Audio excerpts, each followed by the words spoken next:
जी हाँ, नमस्कार साथियों। आप सभी का पुनः सलाम इंजीनियरिंग चैनल पे बहुत बहुत स्वागत करता हूँ साथियों।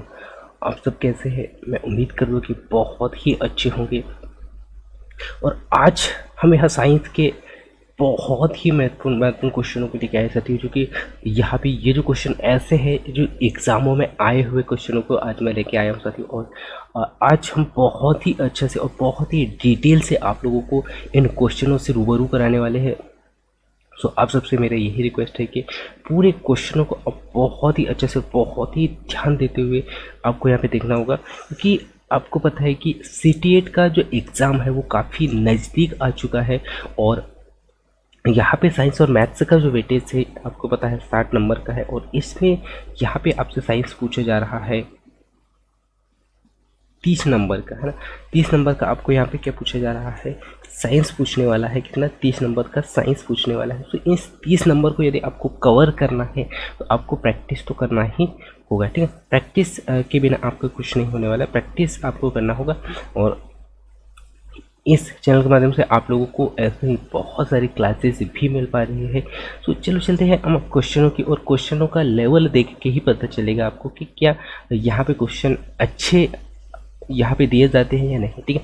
सो हम चलते हैं क्वेश्चन की ओर। और क्वेश्चन यहाँ पे दिया गया है क्या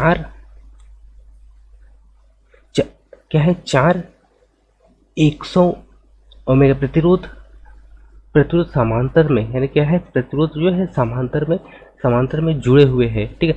और समांतर संयोजन का समतुल्य प्रतिरोध है। क्या पूछा गया है कि जो क्वेश्चन जो है आपको यहाँ पे 100 यानी कि 400 ओमेगा प्रतिरोध समांतर पे जुड़े हुए हैं, ठीक है। और समांतर संयोजन का समतुल्य प्रतिरोध यहाँ पे हुआ है। सामान्य समतुल्य संयोजन का समतुल्य प्रतिरोध खालिस्तान है, ये आपको यहाँ पे बताना है, ठीक है। और ऑप्शन आप यहाँ पे देख पा रहे होंगे 400, उसके बाद में 25, उसके बाद में 100 और 50, ठीक है। तो इसका राइट आंसर आपको यहाँ पे बताना है, ठीक है।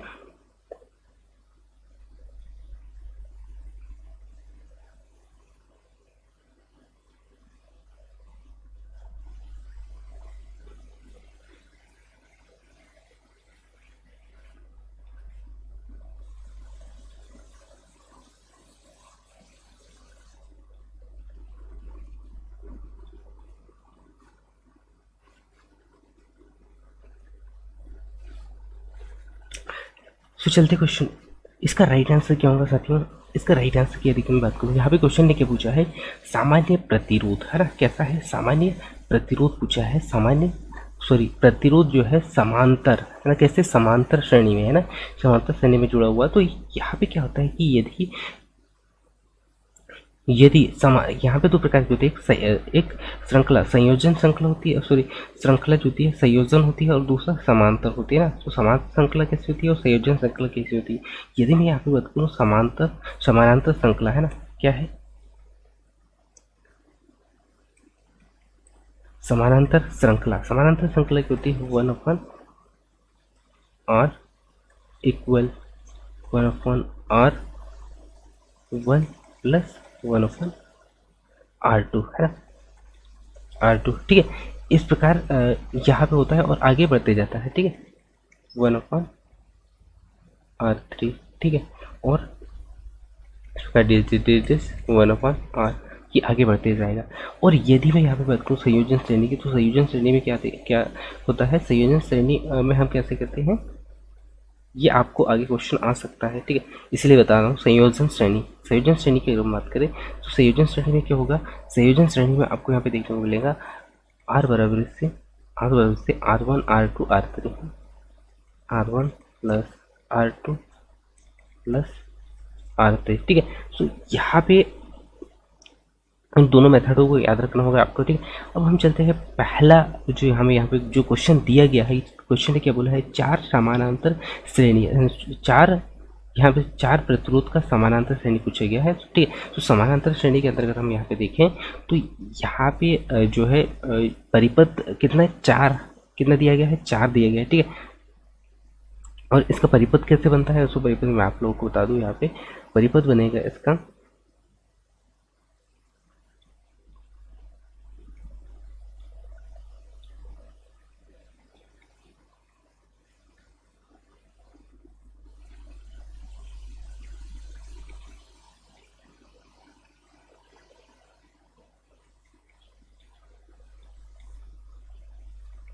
कुछ इस टाइप से यहाँ पे परिपथ बनने वाला है, ठीक है। लेकिन क्वेश्चन ने क्या पूछा है, यहाँ पे 4 परिपथ, कितने 4 प्रतिरोध यहाँ पे आना चाहिए। सो हम चलते हैं 4 प्रतिरोध को यहाँ पे बनाने का प्रयास करते हैं। 4 प्रतिरोध कैसे बनाए हम, ठीक है।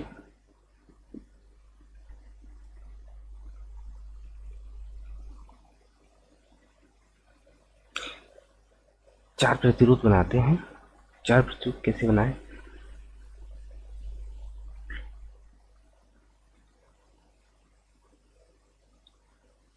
एक ये प्रतिरोध हो गया, ठीक है। उसके बाद में दूसरा प्रतिरोध, क्योंकि यहाँ पे क्वेश्चन नहीं पूछा गया, क्वेश्चन में पूछा है आपसे 4 प्रतिरोध।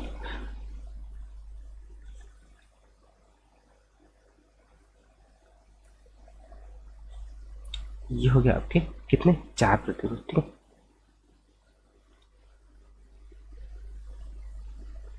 कितने 4 प्रतिरोध है ए और बी है, ठीक है।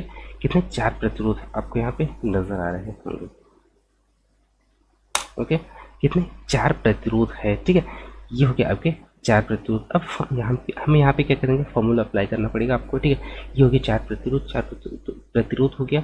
अब आपको क्या फॉर्मूला अपनाना पड़ेगा, और यहाँ पे क्या बताया था मैंने, सामान्यतः श्रेणी में R 1/R equal 1/R1 plus 1/R2 plus 1/R3 plus 1/R4 यहाँ पे आने वाला है, ठीक है। तो हम इसे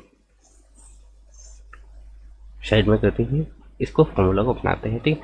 सो इसमें क्या करना होगा आपको, 1/R, ओके। 1/R क्या है, A B, 1/R A B हो गया, ठीक है, इक्वल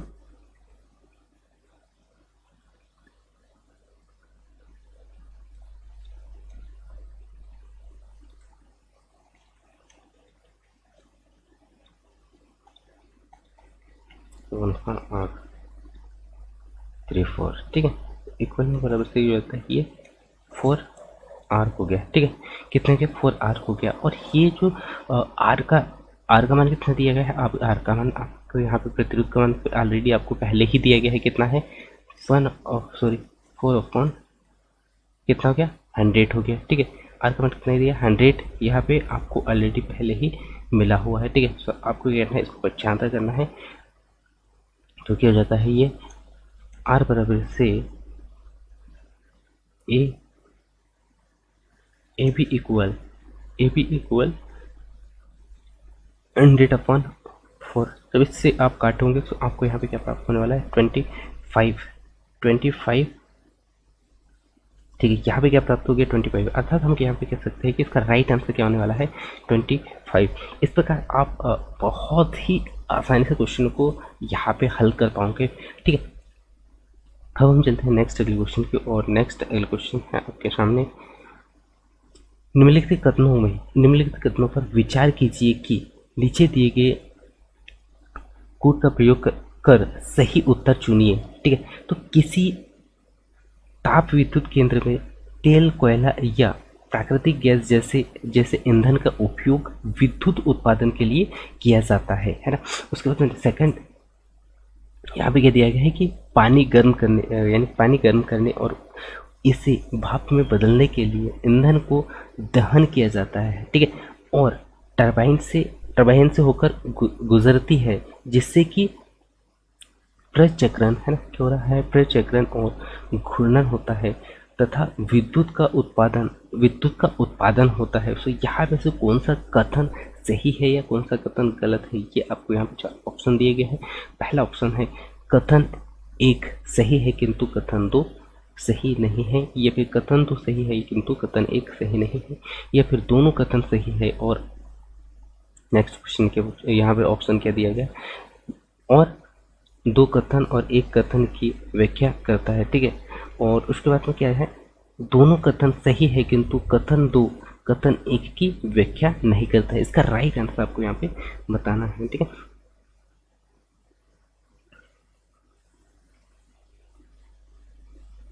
तो यहाँ पे क्वेश्चन की ओर हम चलते हैं। क्वेश्चन ने क्या पूछा है कि किसी ताप विद्युत केंद्र में, क्या बोला है, किसी ताप विद्युत केंद्र में, है ना,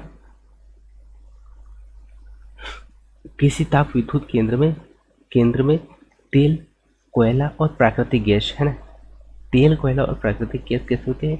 ये प्राकृतिक गैस जैसे ईंधन का उपयोग जो है हम विद्युत उत्पादन के लिए करते हैं। जी हाँ, बिल्कुल उत्पादन के लिए तो करते ही हैं हम, ठीक है। उसके बाद में उसने क्या पूछा है कि गर्म पानी यानी कि पानी गर्म करने और इसे भाप में बदलने के लिए ईंधन को हम क्या करते हैं? ईंधन को दहन किया जाता है। ईंधन को क्या करते हैं? हम दहन करते हैं, जो कि टरबाइन से होकर गुजरती है। टरबाइन से होकर क्या करती है? गुजरती है, जिसमें प्रचक्रण क्या होता है? प्रचक्रण और घूर्णन होता है। प्रचक्रण और घूर्णन होता है और यह विद्युत का उत्पादन करता है। जी हाँ, ये सेकंड स्टेटमेंट भी सही ही है। अब यहाँ पे इसका राइट आंसर क्या आने वाला है? कथन, यानी कि जो दोनों कथन सही है और कथन 2 और कथन 1 की व्याख्या कर रहा है ना। कथन 2 कथन 1 दोनों की व्याख्या यहाँ पर हो रही है, ठीक है। ये आपको यहाँ पे बताना है, ठीक है। इसके बाद हम चलते हैं नेक्स्ट अगले क्वेश्चन की और नेक्स्ट अगला क्वेश्चन है आपके स्क्रीन के सामने। नेक्स्ट अगला क्वेश्चन है स्क्रीन के सामने। 100 डब्ल्यू का विद्युत बल्ब 2 घंटे में कितना ऊर्जा व्यय करेगा? ये भी क्वेश्चन बहुत ही वेरी वेरी इंपॉर्टेंट क्वेश्चन है साथियों, और ये क्वेश्चन पूरे आए हुए क्वेश्चन है, एग्जाम में आए हुए क्वेश्चन है, ठीक है। क्वेश्चन है कि पूछा है कि 100 डब्ल्यू विद्युत बल्ब को 2 घंटे में यानी कितना ऊर्जा यहाँ पे व्यय करेगा? 2 घंटे में कितना ऊर्जा व्यय करेगा, यहाँ पे ये पूछा गया है, ठीक है। ये आपको यहाँ पे बताना है, ठीक है।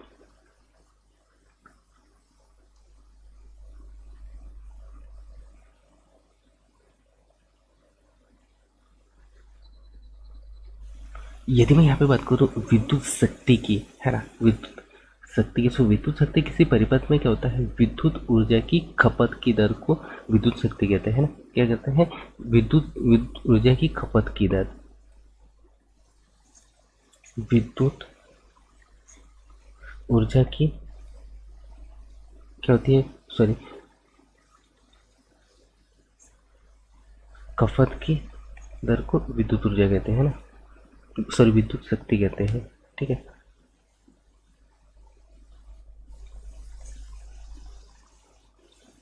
विद्युत शक्ति कहते हैं। और एसआई मात्रक क्या होता है इसका?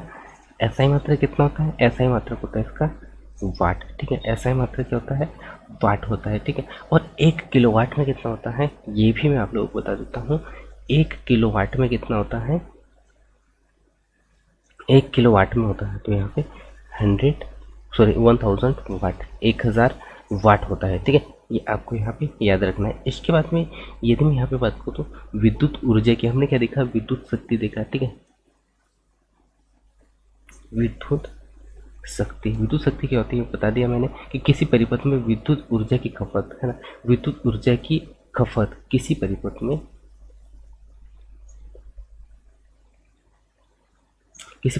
विद्युत ऊर्जा की खपत की दर को विद्युत शक्ति कहा जाता है, ठीक है। विद्युत शक्ति कहा जाता है, ठीक है। ऐसा मात्रा क्या होती है? इसकी वाट होती है और 1 किलोवाट बराबर से कितना होता है? 1000 बार होता है, ठीक है। ये आपको यहाँ पे याद रखना है। अब हम चलते हैं विद्युत ऊर्जा की ओर। विद्युत ऊर्जा क्या होती है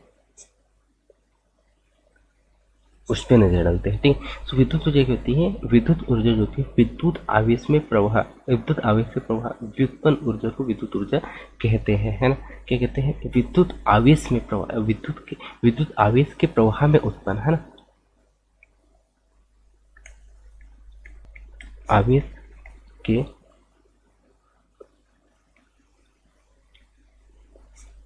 प्रवाह में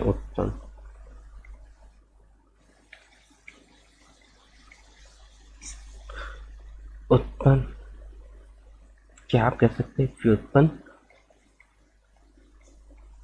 ऊर्जा को, यहाँ पे क्या कहेंगे? उत्पन्न विद्युत ऊर्जा को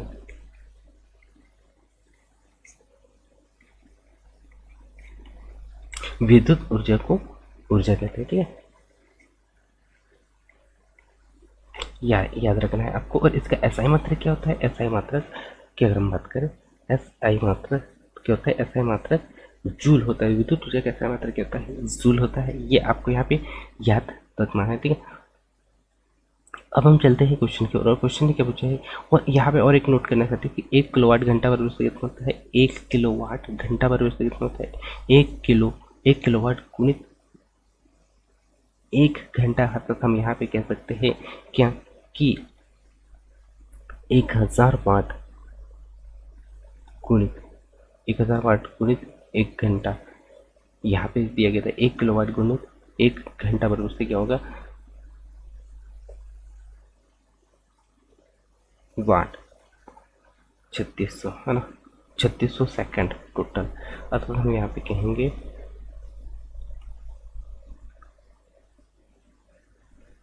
36 लाख जाता है ना, 36 लाख जूल,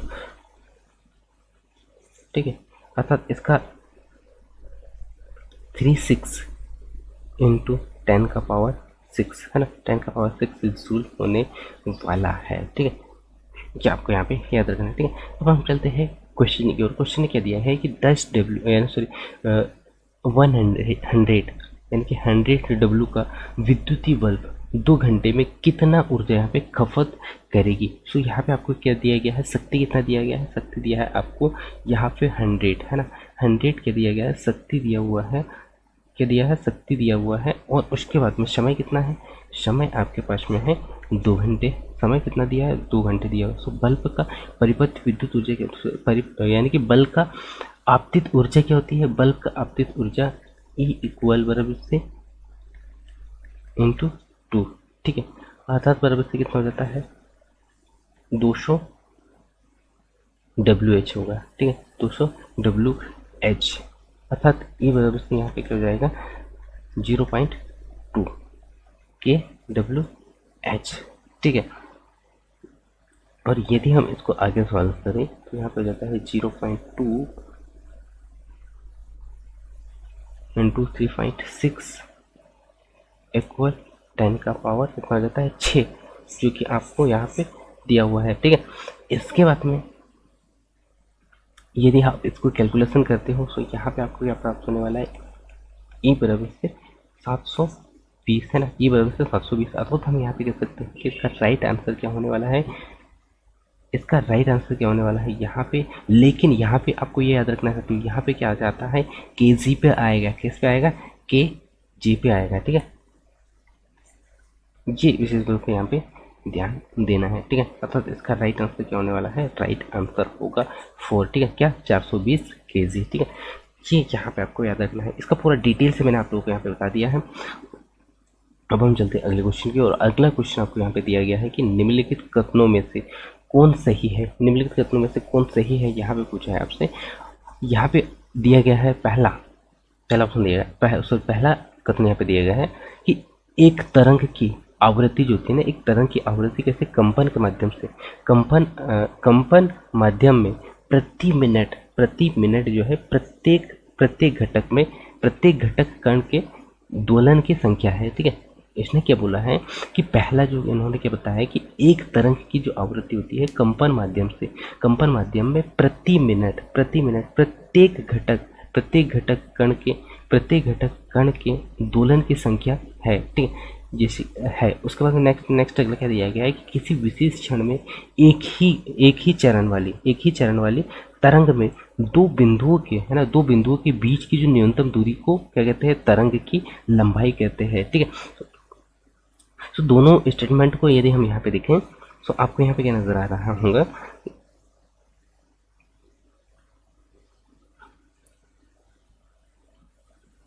जो दोनों यहाँ पे क्या नजर आ रहा होगा कि एक तो क्या बोल रहा है कि आवृत्ति में कंपन के माध्यम से प्रति मिनट प्रत्येक घटक कंपन के दोलन की संख्या है, प्रत्येक मिनट दोलन की संख्या है, पूछा है उसने, है ना। तो और नेक्स्ट अगले क्या बोला है, किसी विशेष क्षण में एक ही चरण वाली, है ना, किसी विशेष क्षण में एक ही चरण वाली तरंग में, यानी कि तरंग में दो बिंदुओं के बीच न्यूनतम दूरी, है ना, दो बिंदुओं के बीच न्यूनतम दूरी को तरंग की लंबाई कहते हैं, जी हाँ बिल्कुल, ये तो सही हो गया, है ना। इसके बाद है इसमें यानी कि क्षण में एक चरण, यानी कि एक ही चरण में जो तरंग के बीच की, जो तरंग के बीच बिंदुओं की, जो बिंदुओं के बीच की जो न्यूनतम दूरी को ही हम क्या कहते हैं, तरंग कहते हैं। ठीक है, क्या कहते हैं, तरंग कहते हैं। ठीक है, इस प्रकार राइट आंसर क्या होने वाला है यहाँ पे, बी, सॉरी सेकंड है ना, केवल बी यहाँ पे होने वाला है। ठीक है, यहाँ पे फर्स्ट क्या बोला था कि जो आवृत्ति कंपन के माध्यम से प्रति मिनट प्रत्येक घटक कण के दोलन की संख्या है, प्रत्येक दोलन की संख्या है, ये हम यहाँ पे कहने सकते हैं। ठीक है, तो इसमें क्या होता है, तरंगदैर्घ्य पे हम पहले नजर डालते हैं। प्रति मिनट आवृत्ति में घटक यहाँ पे तरंगदैर्घ्य की बात यहाँ पे कर रहा है, तो हम यहाँ पे चलते हैं तरंग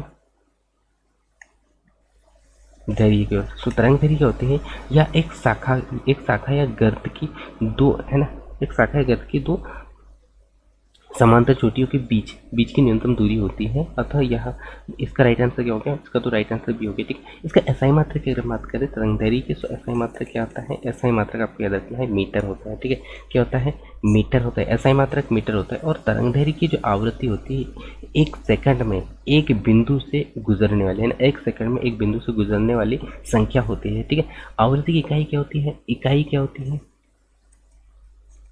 क्या होती है, हर्ट्ज होती है। ठीक है, ये आपको यहाँ पे याद रखना है, हर्ट्ज होती है, क्या होती है, हर्ट्ज होती है, हर्ट्ज से मापा जाता है इसे। ठीक है, ये आपको यहाँ पे याद रखना है। उसके बाद में हम एक एक पे चर्चा करते हैं। हमने यहाँ पे तरंगदैर्घ्य की बात की। अब तरंगदैर्घ्य के बाद में आपको क्या मालूम होता है, अनुदैर्घ्य, अनुप्रस्थ तरंगे। अनुप्रस्थ तरंगे क्या होती हैं, क्योंकि अनुप्रस्थ तरंग भी पूछा जा सकता है आपसे। सो अनुप्रस्थ तरंग क्या होती हैं, सो अनुप्रस्थ तरंग की यदि हम यहाँ पे बात करें, सो वह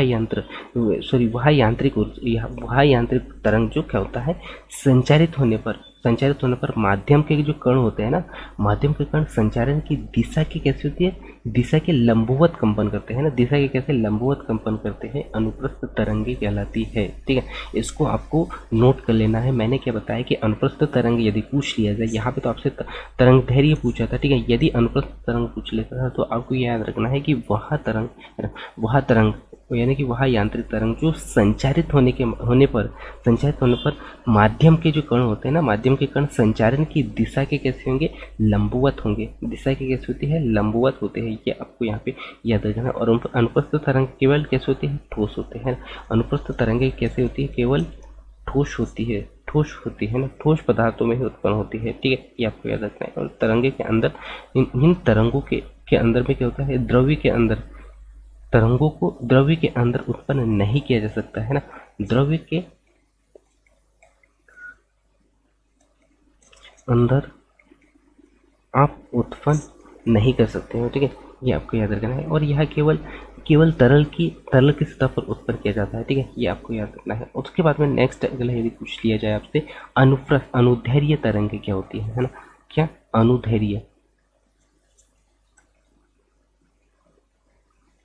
अनुदैर्घ्य तरंगे क्या होती है। सो अनुदैर्घ्य तरंग से भी मैं रूबरू करा देता हूँ कि यदि कोई माध्यम, यानी कि यदि माध्यम के कण तरंग प्रसारण की इकाई में, तरंग प्रसारण की दिशा में अपनी स्थिति, यानी कि अपनी माध्य स्थिति में क्या होता है, आगे पीछे दोलन करते हैं, तो उत्पन्न होने वाली जो तरंगे जो होती है ना, उसे क्या कहते हैं, हम अनुदैर्घ्य तरंगे कहते हैं। ये आपको यहाँ पे याद रखना है। ठीक है, और ये जो तरंगे होती हैं माध्यमों में उत्पन्न होती हैं। अनुदैर्घ्य तरंगे सभी माध्यमों में उत्पन्न होती है। ठीक है, ये आपको याद रखना है।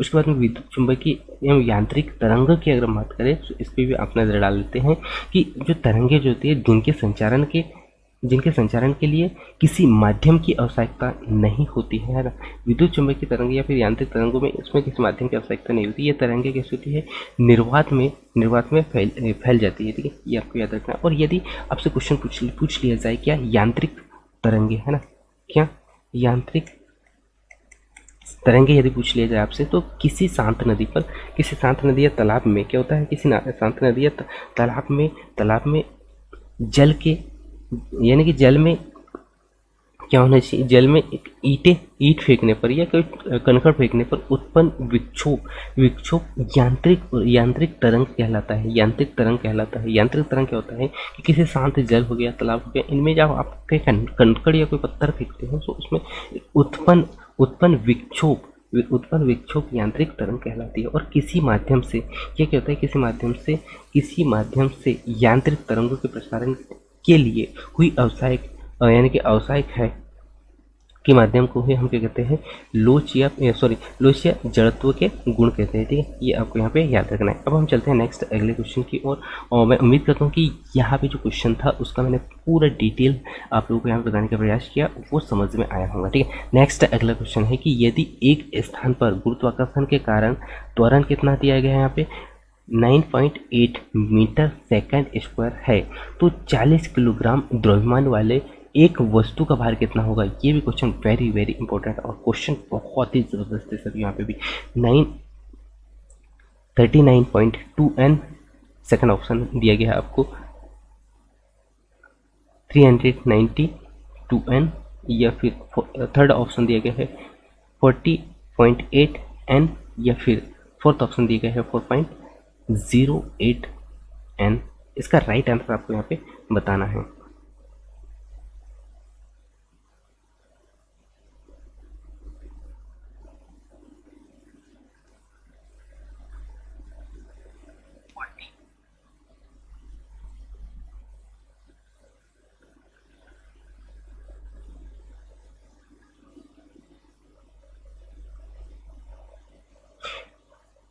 तो यहाँ पे क्या दिया गया है, सबसे पहले हम चर्चा करते हैं। यहाँ पे गुरुत्वाकर्षण के कारण पूछा गया है, गुरुत्वाकर्षण त्वरण। ठीक है, इसको हम समझते हैं क्या होता है गुरुत्वाकर्षण।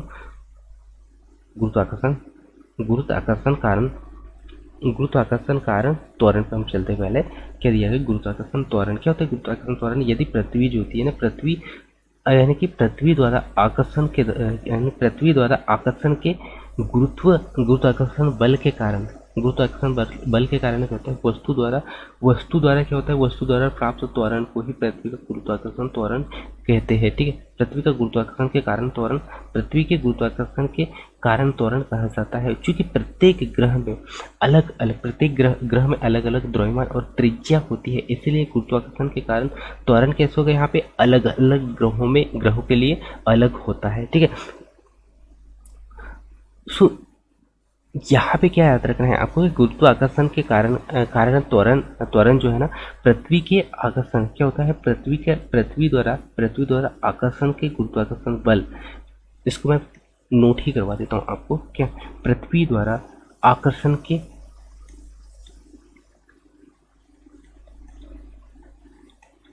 पृथ्वी द्वारा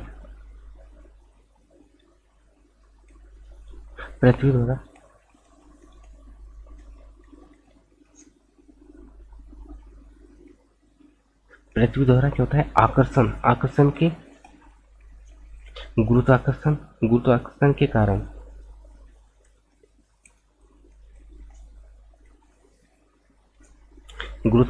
कारण क्या होता है, गुरुत्वाकर्षण के कारण यानी कि गुरुत्वाकर्षण के कारण किसी वस्तु द्वारा प्राप्त क्या होता है, किसी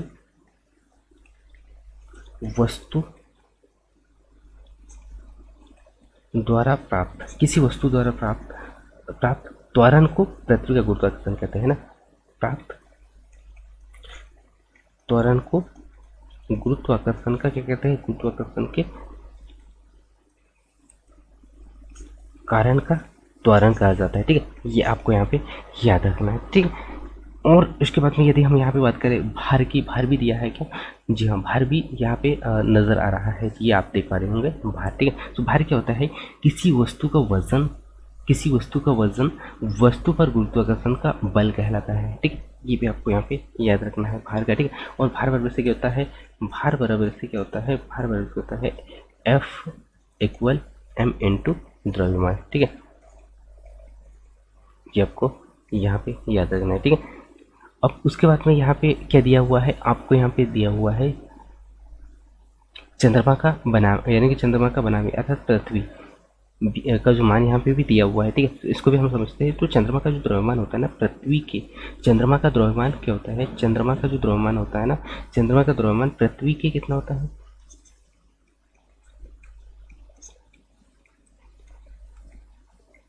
द्रव्यमान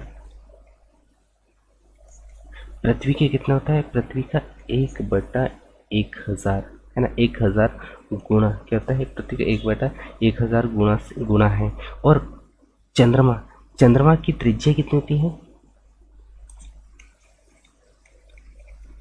त्रिज्या कितनी होती है 1/4 गुणा, है ना, पृथ्वी से, है ना। चंद्रमा का द्रव्यमान कितना होता है, चंद्रमा का द्रव्यमान पृथ्वी पृथ्वी के कितना होता है 1/, यानी कि 1/1000 गुणा होता है, ठीक है, गुणा होता है। और चंद्रमा की जो त्रिज्या जो होती है पृथ्वी की कितनी होती है, पृथ्वी की कितनी होती है 1/4 गुणा होती है, ये आपको यहाँ पे याद रखना है। और गुरुत्वाकर्षण के कारण, छठा भाग, गुरुत्वाकर्षण के कारण कारण त्वरण कितना होता है, गुरुत्व आकर्षण के कारण यहाँ पे त्वरण कितना होने वाला है, गुरुत्वाकर्षण के कारण, गुरुत्व आकर्षण के कारण त्वरण कितना होने वाला है, यहाँ पे गुरुत्व आकर्षण के कारण त्वरण होता है 1/6 गुणित पृथ्वी की सतह,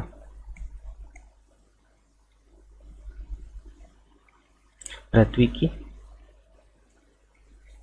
सतह, पृथ्वी की सतह पर किसी वस्तु का वजन है, पृथ्वी की सतह पर किसी वस्तु का वजन होता है, ठीक है। अब हम क्वेश्चन पे चलते हैं। क्वेश्चन ने क्या दिया है, द्रव्यमान कितना दिया हुआ है, यहाँ पे आपको द्रव्यमान दिया हुआ है, ठीक है। द्रव्यमान कितना है, द्रव्यमान यहाँ पे दिया हुआ है लगभग, यहाँ पे द्रव्यमान दिया हुआ है आपको 10, द्रव्यमान कितना दिया हुआ है 10 किलोग्राम, ठीक है, 10 किलोग्राम। उसके बाद में गुरुत्वाकर्षण कितना दिया हुआ है, गुरुत्वाकर्षण त्वरण कितना दिया हुआ है, गुरुत्वाकर्षण त्वरण दिया हुआ है आपको यहाँ पे 9.8 मीटर सेकंड स्क्वायर, ठीक है। इसके बाद में यहाँ पे भार कितना है आपके पास में, भार है, भार कितना दिया हुआ है, वो पूछा क्या है आपसे कि वस्तु का भार कितना होगा। जी हाँ, वस्तु का भार कितना होगा, उसको भार पर से क्या बताया था मैंने, एम गुणित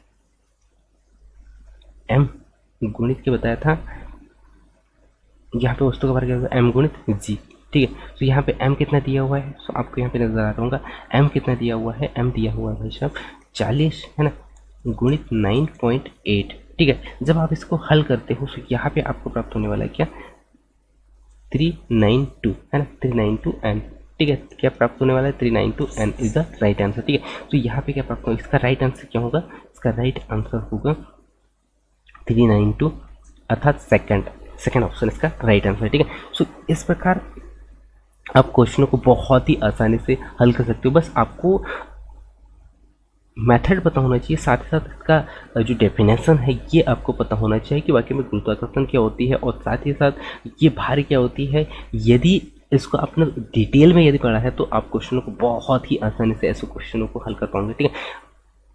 अब हम चलते हैं नेक्स्ट अगले क्वेश्चन की और। नेक्स्ट अगला क्वेश्चन क्या दिया हुआ है उस पर हम नजर डालते हैं। क्वेश्चन दिया गया है कि उष्मागतिकी के नियम के संदर्भ में निम्नलिखित कथन पर विचार यहाँ पे करना है, ठीक है। विचार कीजिए। कोई पहला विचार क्या है कि यह ऊर्जा के एक स्थान से दूसरे स्थान पर, एक ऊर्जा यानी कि ऊर्जा के एक स्थान से दूसरे स्थान पर और एक रूप से दूसरे रूप में, क्या बोल रहा है कि ऊर्जा को एक स्थान से दूसरे स्थान पर और एक रूप से दूसरे रूप में स्थानांतरण से संबंधित है, पहला दिया गया है। उसके बाद में सेकंड यहाँ पे क्या दिया है कि यह स्थूल निकाय से संबंधित है। यह क्या पूछा गया कि स्थूल निकाय से संबंधित है और पदार्थ के आणविक संगठन से संबंधित नहीं है, आणविक संबंध से संबंधित नहीं है। अब उसके बाद में आपको यहाँ पर चार ऑप्शन दिए गए हैं, ठीक है।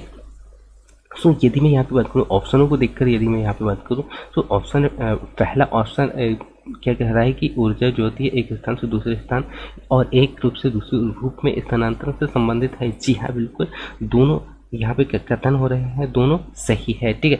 कैसे दोनों सही है, क्योंकि ये तो यहाँ पे स्थानांतरण एक स्थान से दूसरे स्थान में स्थानांतरण भी होता है और एक रूप से दूसरे रूप में स्थानांतरण से संबंधित है। जी हाँ, बिल्कुल है। उसके बाद सेकंड क्या पूछा है उसने कि स्थूल निकाय से संबंधित है, जी हाँ। जो पदार्थ के जो आणविक गठन होती है ना, आणविक गठन से संबंधित नहीं है, जी हाँ, बिल्कुल। तो यहाँ पे दोनों क्या कर रहे हैं, दोनों सही है। कैसे है, दोनों सही है। अब हम चलते हैं इसका डिटेल की ओर, ठीक है। तो यहाँ पे क्या होता है, यहाँ पे आप देख पा रहे होंगे, मैं यहाँ पे चर्चा करता हूँ ऊष्मी यानी कि ऊष्मा प्रवैगिकी क्या होती है,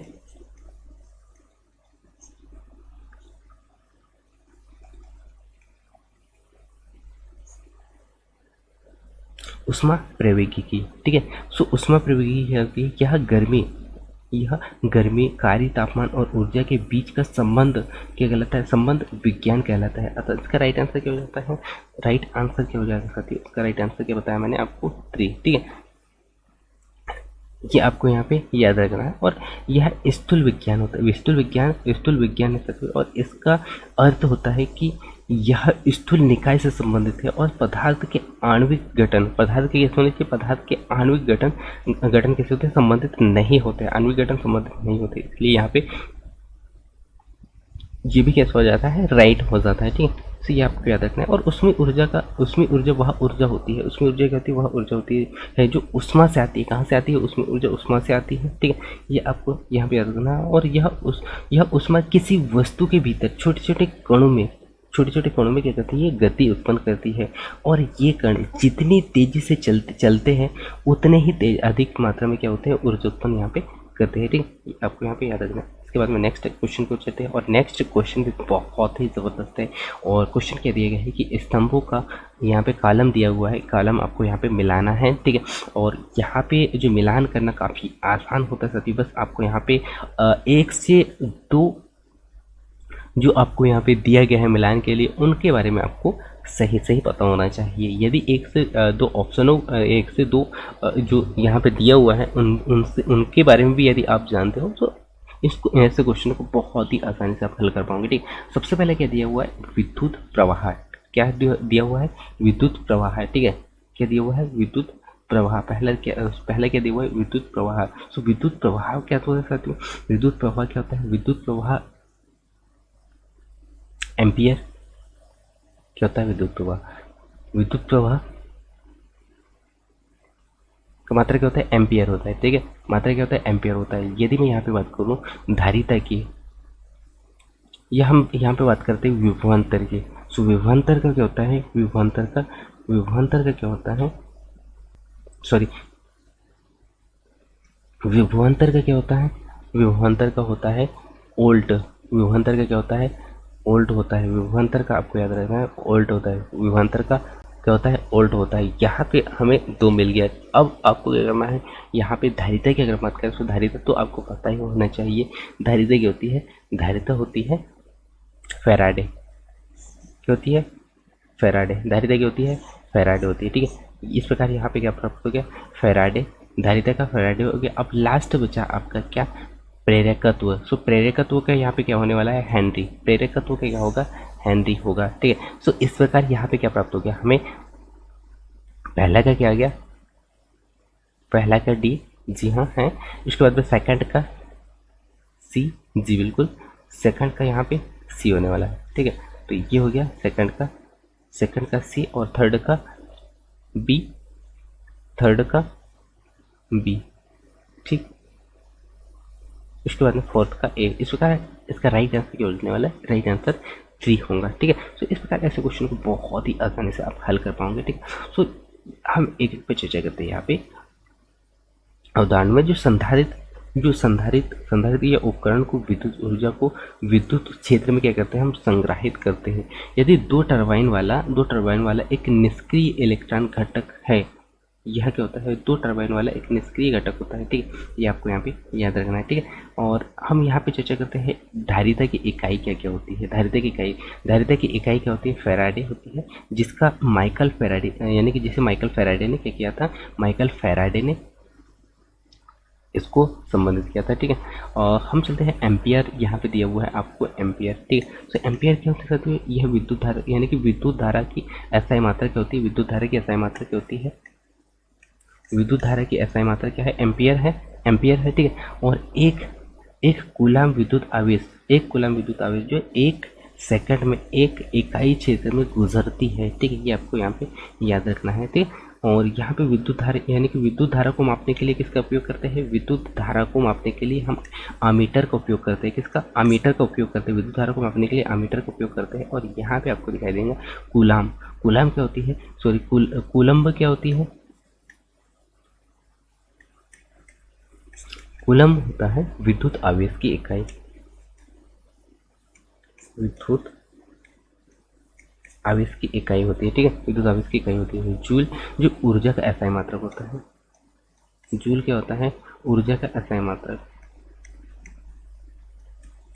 SI मात्रा होता है, ठीक है। यदि मैं बात करूँ ओल्ट की, ओल्ट क्या होता है, संभावित, यानी कि संभावित अंतर की इकाई होती है, संभावित अंतर,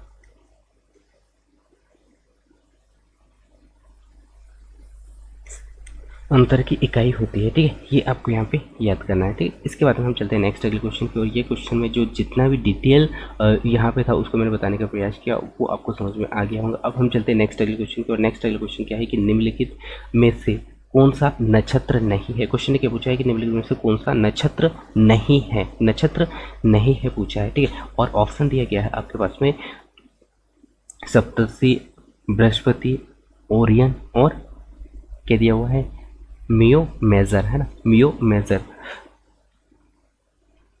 नक्षत्र, नक्षत्र। तो यहाँ पे बात हो रहा है किसका, तारा। अब क्या होता है सबसे, तारामंडल तारों का एक समूह होता है।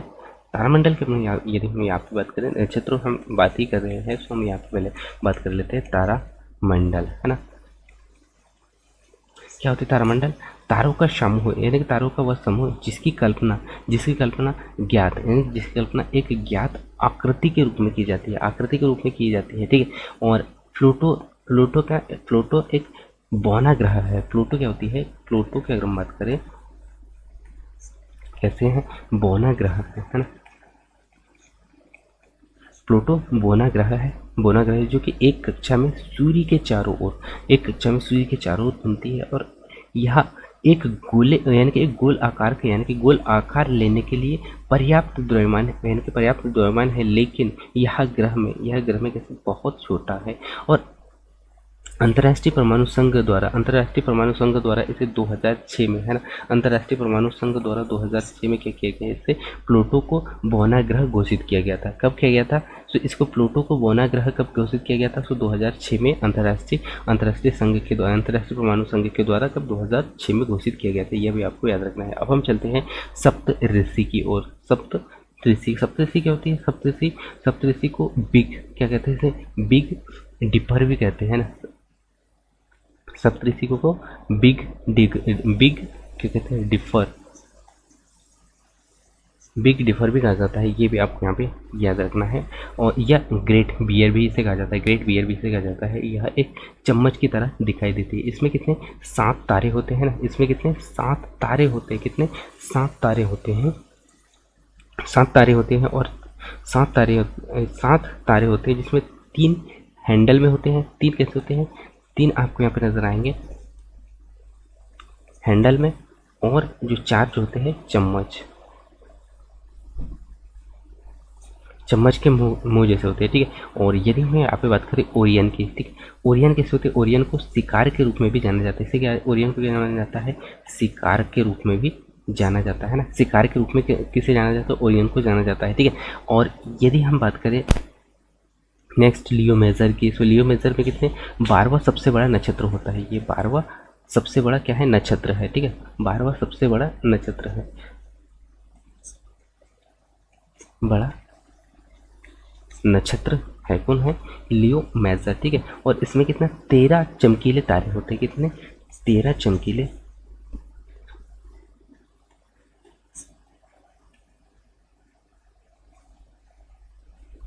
चमकीले तारे हैं, किसमें, लियो मेजर में, ठीक है, 13 चमकीले तारे हैं, ठीक है। तो इस प्रकार यदि हम यहाँ पे बात करें ऑप्शन के आधार पर नहीं है पूछा है, तो यहाँ पे नहीं कौन सा है, बृहस्पति है। बृहस्पति जो है कैसा नक्षत्र तारा नहीं, ये ग्रह है, ठीक है, ये आपको यहाँ पे याद रखना है, ठीक है। इसके बाद में हम चलते हैं नेक्स्ट अगले क्वेश्चन की, और नेक्स्ट अगला क्वेश्चन दिया गया है कि एलपीजी के मुख्य घटक, यहाँ पे पूछा है आपसे एलपीजी का मुख्य घटक क्या है ना। तो एलपीजी का जो मुख्य घटक क्या होता है साथियों, एलपीजी का मुख्य घटक के यदि हम यहाँ पे बात करें, तो एलपीजी का मुख्य घटक क्या होता है, मीथेन, ब्यूटेन और प्रोपेन, है ना। क्या होता है, मीथेन, ब्यूटेन और प्रोपेन, ये एलपीजी का क्या होता है, मुख्य घटक होता है। क्या होता है, मुख्य घटक होता है। इसमें क्या होता है, पेट्रोलियम गैस एक तरल के रूप में बदलती जाती रहती है, और जिसे हम द्रवीय पेट्रोल गैस या हम कह सकते हैं एलपीजी गैस किसे कहा जाता है। और एलपीजी गैस का मुख्य घटक जो कि मैंने आपको बताया था क्या है, ब्यूटेन है। हालांकि इसमें ईथेन और प्रोपेन की थोड़ी मात्रा होती है ना, ईथेन और प्रोपेन की जो मात्रा होती है वो कैसी होती है, थोड़ी होती है। और इसके ऊपर स्पष्ट है कि ब्यूटेन एलपीजी की एक मुख्य घटक होती है ना, ब्यूटेन कहते हैं एलपीजी की मुख्य घटक होती है। और एलपीजी को सिलेंडर में रखा जाता है, कि सिलेंडर में रखा जाता है, और यह मुख्य रूप से खाना पकाने के लिए उपयोग में किया जाता है। इसीलिए इसे रसोई गैस भी इसे कहा जाता है। ठीक है, ये आपको याद रखना है। जब रेगुलेटर की मदद से सिलेंडर में क्या किया जाता है, सिलेंडर में लगाया जाता है। ठीक है, और एलपीजी का जो उपयोग है, सच एलपीजी के लाभ हम क्या कर लेते हैं, यहाँ एक उच्च कैलोरी होता है, उच्च कैलोरी वाला ईंधन होता है ना, क्या होता है, उच्च कैलोरी वाला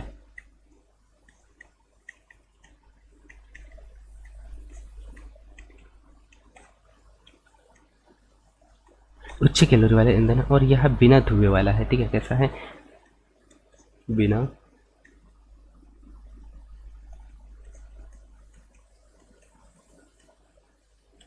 ईंधन है। ठीक है, और यह एक साफ और स्वच्छ ईंधन है, और इसका संग्रह करना सुविधाजनक है। कैसा संग्रह करना सुविधाजनक है, तो इसका राइट आंसर क्या है साथियों, मीथेन, ब्यूटेन और प्रोपेन। ये आपको यहाँ पे याद रखना है। ठीक है, हम चलते हैं नेक्स्ट अगले क्वेश्चन पे, और नेक्स्ट अगले क्वेश्चन क्या दिया हुआ है उस पर नजर डालते हैं।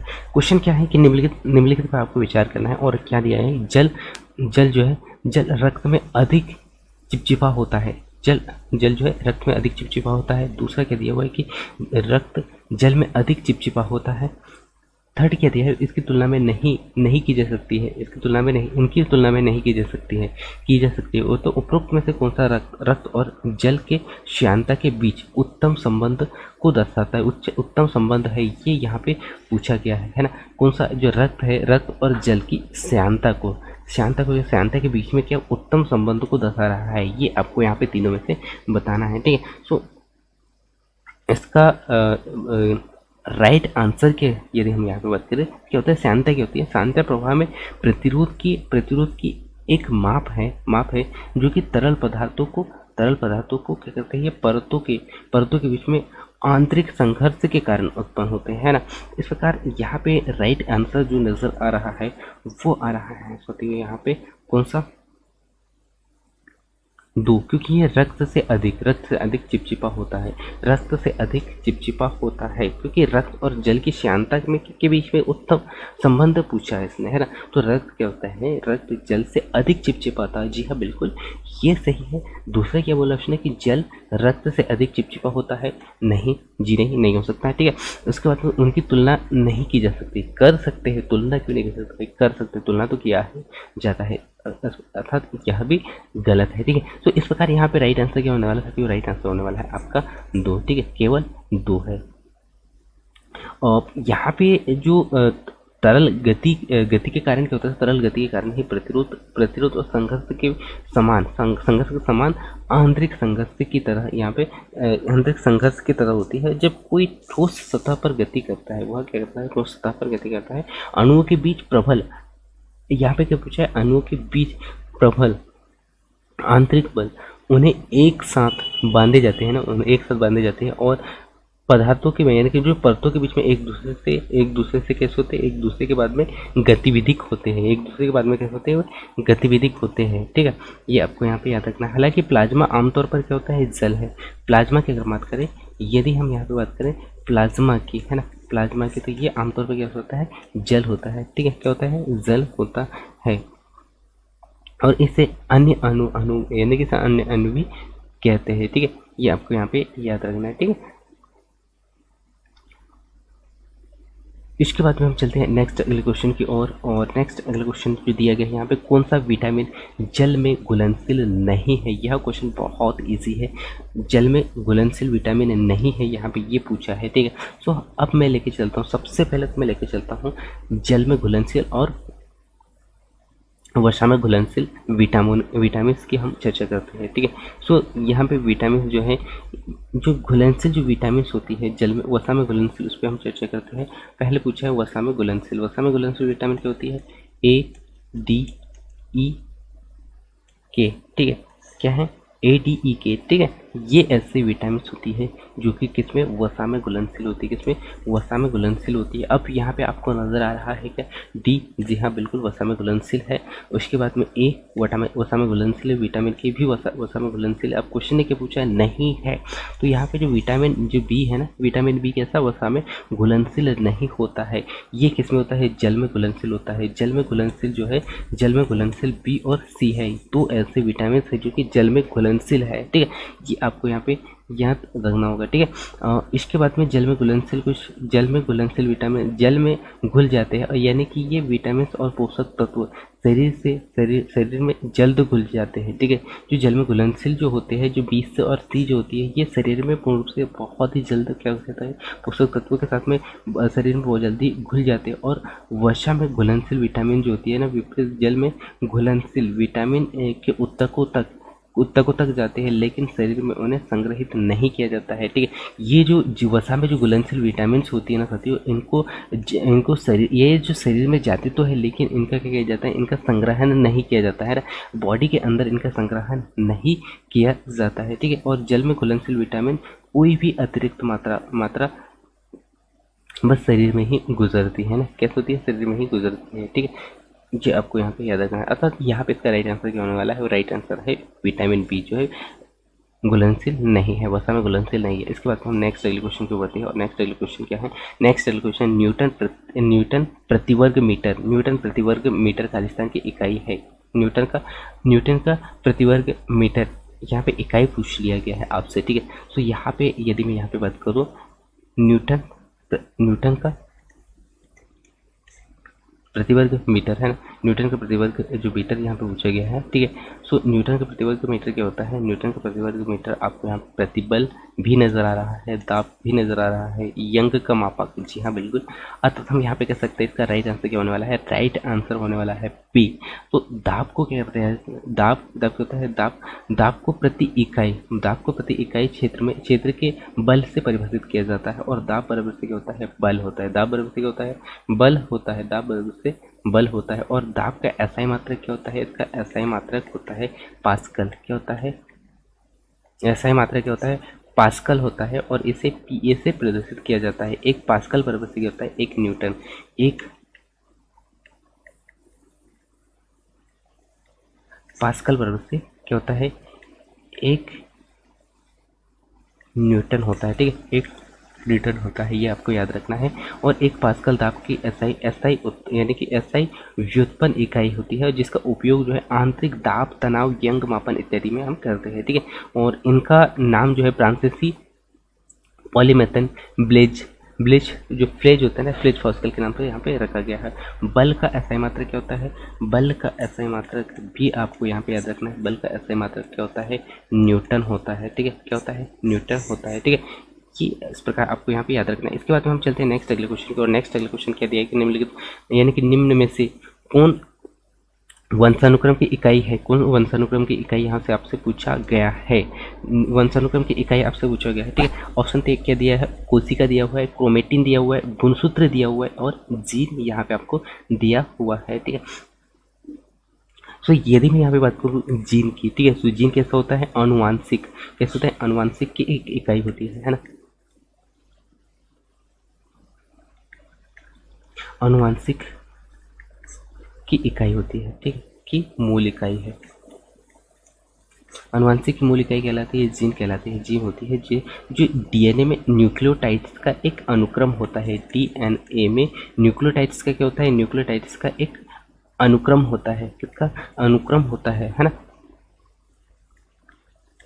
न्यूक्लियोटाइड्स का क्या होता है, न्यूक्लियोटाइड का अनुक्रम होता है, अनुक्रम होता है, ये आपको याद रखना है, जो कि जीन उत्पादन में संश्लेषण को या तो आरएनए या प्रोटीन के एनोड करते हैं। हाँ, ठीक है, ये आपको याद रखना है। और ये जो जीन जो होते हैं विभिन्न डीएनए अनुक्रम द्वारा बनते हैं। ठीक है, अनुक्रम बनाते हैं, बनते नहीं है, अनुक्रम बनाते हैं, और जीन हम क्या कहते हैं, जीनोटाइड कहते हैं। ठीक है, जीनोटाइड कहते हैं।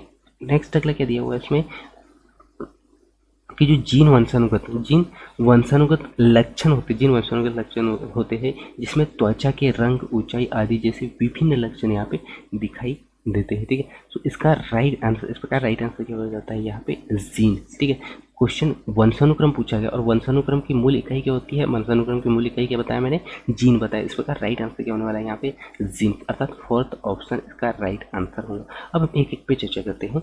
क्या गुणसूत्र क्या होती है, ठीक है, यहाँ पे गुणसूत्र भी दिया हुआ है। गुणसूत्र क्या होती है, गुणसूत्र कोशिकाओं में कितने 23 जोड़े पाए जाते हैं, कितने कोशिकाओं में 23 जोड़े पाए जाते हैं, अर्थात टोटल कितने 46 गुणसूत्र होते हैं, 46 गुणसूत्र होते हैं। और प्रत्येक गुणसूत्र एक सुपर कैसे, प्रत्येक गुणसूत्र एक सुपर लॉग्न होते हैं, सुपर लॉग्न होते हैं जो कि डीएनए अणु के द्वारा होते हैं। और डीएनए को हिस्टोन के चारों ओर कुंडलित किया जाता है ना, हिस्टोन के चारों ओर क्या किया जाता है, कुंडलित किया जाता है। फिर ऐसे कई हिस्टोन या गुणसूत्र बनते हैं, ठीक है। अब यहाँ पे यदि हम यहाँ पे बात करें डीएनए का, हम बार बार जिक्र कर रहे हैं, तो डीएनए क्या होती है, यहाँ डीएनए क्या होती है, बहुलक, यानी कि यह बहुलक श्रृंखला के छोटे से एकलक होता है जिन्हें हम न्यूक्लियोटाइड्स कहते हैं, जिन्हें हम क्या कहते हैं, न्यूक्लियोटाइड्स कहते हैं। और इसमें प्रत्येक न्यूक्लियोटाइड्स में कितने 3 भाग होते हैं, प्रत्येक न्यूक्लियोटाइड्स में 3 भाग होते हैं, ठीक है। और नाइट्रोजन चार यानी कि नाइट्रोजन क्षार जो होता है 4 प्रकार का होता है। कौन कौन सा, पहला होता है थाइमिन, है ना, पहला होता है आपका थाइमिन, दूसरा होता है ग्वानिन और साइटोसिन।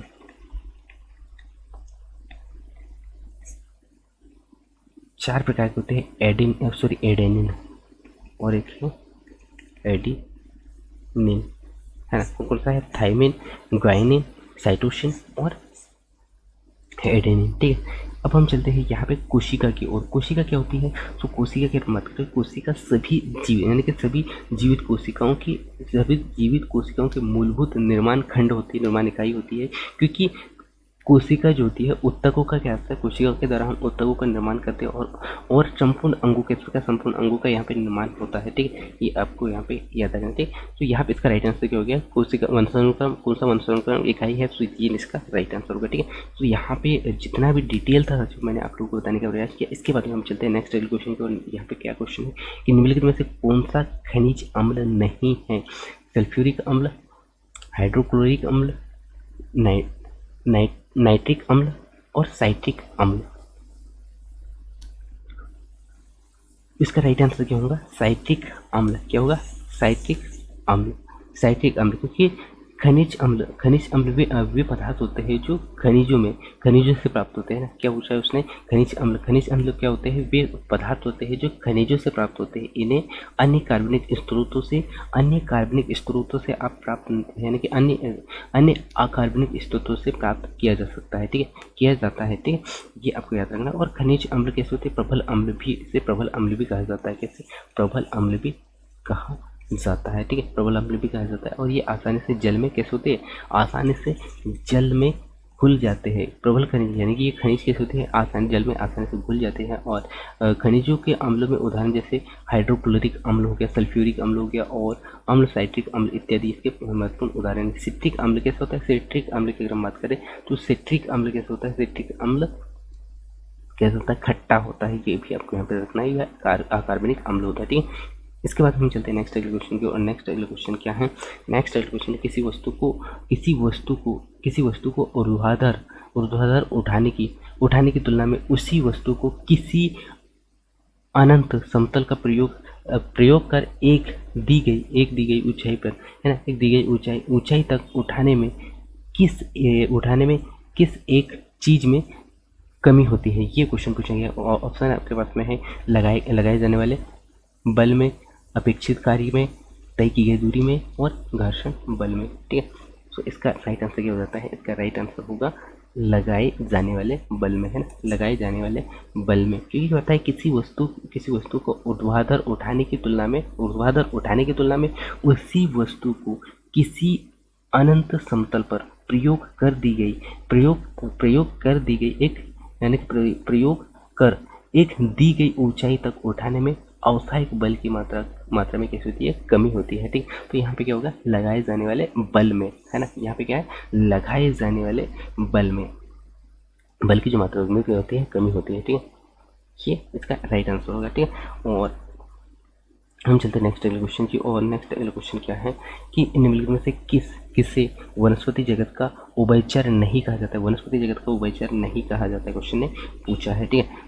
उभयचर नहीं कहा जाता है। ठीक है, तो यदि मैं यहाँ पे बात करूँ स्पाइरो स्पाइरो गायरा की, ठीक है, स्पाइरो गायरा की यदि मैं आपको बात करूँ, यहाँ कैसा एक सवाल होता है, ठीक है, होता है सवाल है। स्पाइरो गायरा का एक सवाल है और फ्री फ्री फ्लोटिंग ग्रीन शैवाल होता है। फ्री फ्लोटिंग ग्रीन शैवाल की एक प्रजाति होती है। और स्पाइरो गायरा एक कोशिकी या कैसा है, एक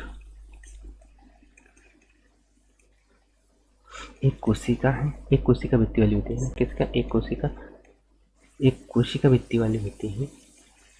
एक कोशिका भित्ति वाली होती है जो कि जेनेसिस सीप के द्वारा यहाँ पे प्रदर्शित किया जाता है। ठीक है, ये आपको याद रखना है। ठीक है, इस प्रकार यहाँ पे इसका राइट आंसर क्या हो जाता है? इसका राइट आंसर क्या होगा? स्पाइरो गायरा, जो कि क्वेश्चन के आधार पर यदि हम देखते हैं वनस्पति जगत का उभयचर नहीं है पूछा उसने। यदि आप यहाँ पे चर्चा करोगे जो रिक्सिया जो होती है ना, रिक्सिया क्या होती है? ये समस्त ये होती है हैपिटी कोडिपिटिडा पौधे, यानी कि पौधा होता है जो कि कैसे होता है? बायोफाइटा श्रेणी के अंतर्गत आता है। बायोफाइटा श्रेणी के अंतर्गत ये कैसा एक पौधा होता है। और क्वेश्चन ने पूछा उभयचर नहीं है, उभयचर नहीं है पूछा इसने, है ना। ये क्या होता है? रिक्तिया जो होती है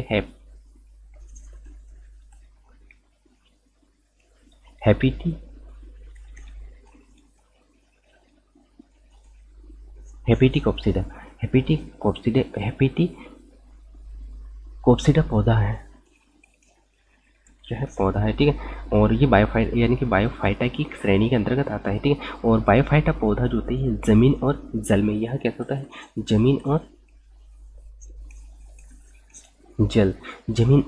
जल दोनों में पाया जाता है। ठीक है, ये आपको याद रखना है। और यदि मैं यहाँ पे बात करूँ प्यूनेरिया की, तो प्यूनेरिया भी क्या होती है? यह कई लगभग यानी कि यह लगभग 210 प्रजातियों का एक वंश होता है। कितने?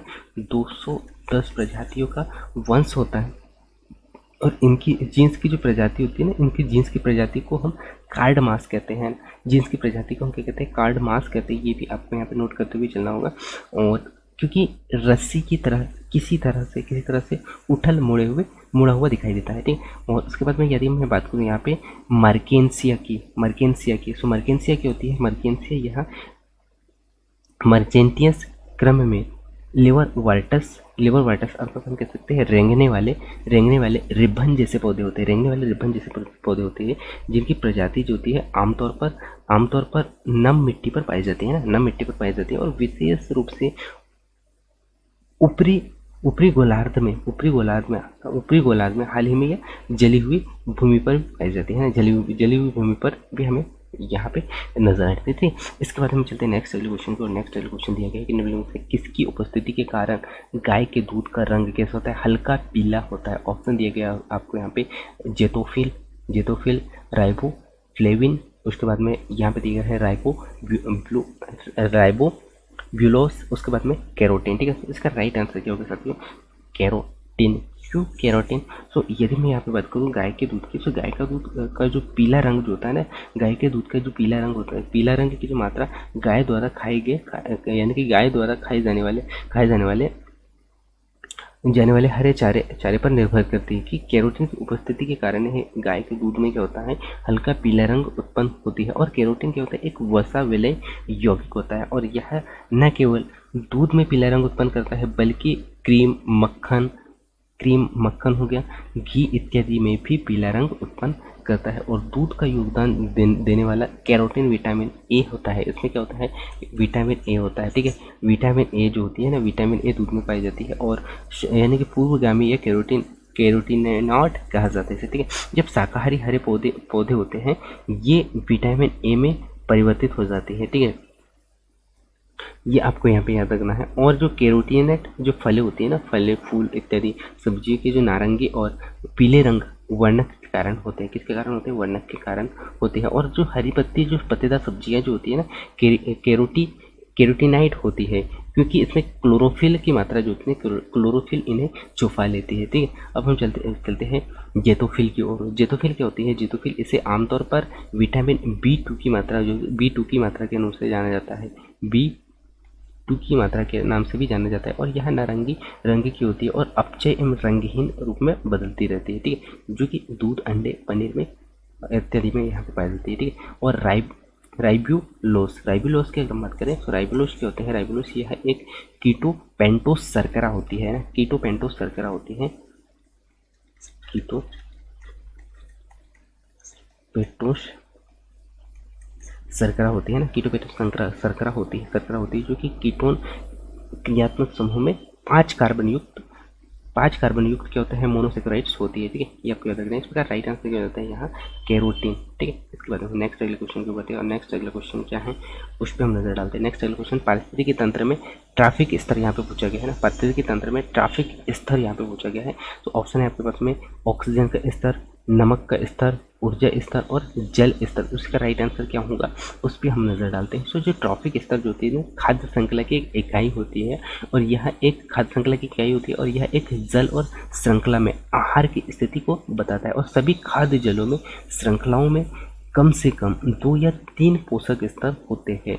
और एक परिस्थिति में क्या होता है, पिरामिड दर्शाता है कि कैसे ऊर्जा और जैव भार निम्न उच्च पोषी स्तर की ओर घटते हैं। ठीक है, और यह परिस्थिति जो होती है पिरामिड में विभिन्न पोषक स्तरों को दर्शाने वाला एक आरेख होता है। ठीक है, और खाद्य श्रृंखला क्या होती है, खाद्य श्रृंखला की यदि हम यहाँ पे बात करें तो खाद्य श्रृंखला यह बताती है कि किसको खाता है, या यह एक खाद्य जल या पारिस्थितिकी तंत्र में सभी खाद्य श्रृंखला इसमें शामिल हो जाती है। ठीक है, तो इस प्रकार इसका राइट आंसर क्या होने वाला है, राइट आंसर होगा ऊर्जा स्तर। जो पारिस्थितिकी तंत्र जो होती है, ट्रैफिक स्तर किसका, ऊर्जा स्तर का यानी कि प्रतिनिधित्व करती है, किसका, ऊर्जा स्तर का ही प्रतिनिधित्व करेगी। ठीक है, इस प्रकार इसका राइट आंसर क्या हो जाता है, ऊर्जा स्तर का प्रतिनिधित्व करते हैं। ठीक, इसके बाद में हम चलते हैं नेक्स्ट अगले क्वेश्चन की। और नेक्स्ट अगले क्वेश्चन की आधुनिक आवर्त सारणी के विषय में निम्नलिखित में से कौन सा कथन यहाँ पे सही है, ये यहाँ पे पूछा गया है आपसे। तो इसको तो आप बहुत ही आसानी से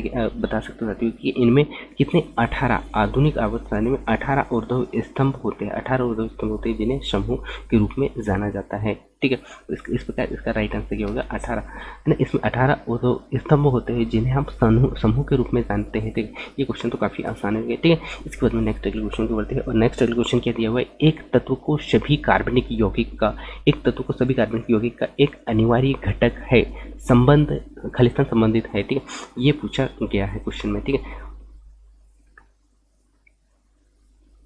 तो कौन सा समूह है, 14।